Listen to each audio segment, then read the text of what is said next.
আসসালামু আলাইকুম, আশা করছি আপনারা সবাই ভালো আছেন। তো আজকে আমি আবার চলে আসলাম বাবা জাহাঙ্গীরের মারিফতের গোপন কথা বইটি থেকে একটি চ্যাপ্টার পড়ে শোনাতে। তো এই বইটি থেকে কিন্তু আমি আগেও ভিডিও বানাইছি, যারা দেখেছেন তাদেরকে অসংখ্য ধন্যবাদ, আর যারা দেখেন নাই তারা মন চাইলে দেখে আসতে পারেন। তো আমি শুরু করছি।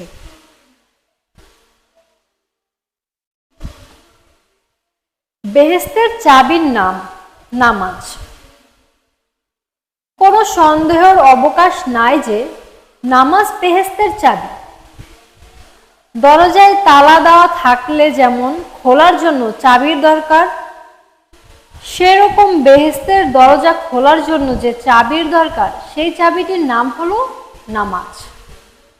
নামাজ ফার্সি শব্দ, আরবিতে সালাত, বাংলায় সংযোগ তথা যোগাযোগ।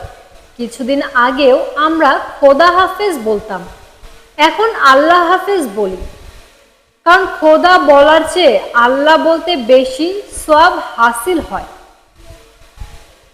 আল্লামা ইকবাল তার রচনায় খোদা শব্দটি বেশি ব্যবহার করেছেন, কিন্তু আল্লাহ বলার মাঝে যে বেশি সওয়াব হাসিল হয় এটা তার হয়তো জানা ছিল না।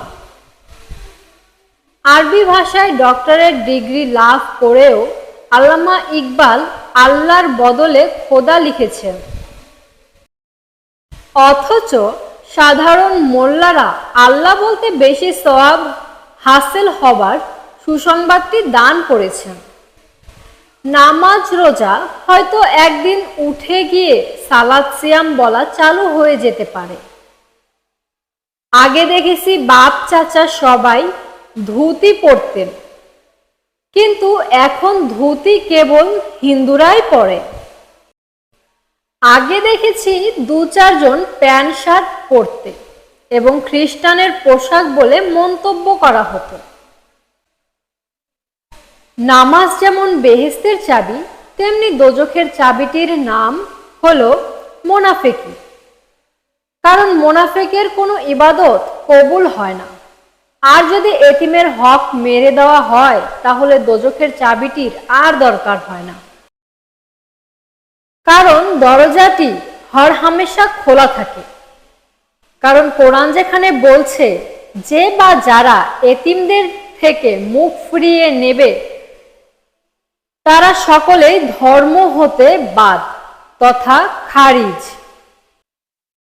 হাক্কুল এবাদের কথা তথা বান্দার হক সম্বন্ধে বলার প্রয়োজন মনে করি না, কারণ এই বিষয়টি মারেফতের গোপন কথা নামক বইটিতে এত বেশি বিস্তারিত লেখা হয়েছে যে এরপর পুনরায় একই কথা উল্লেখ করতে চায় না।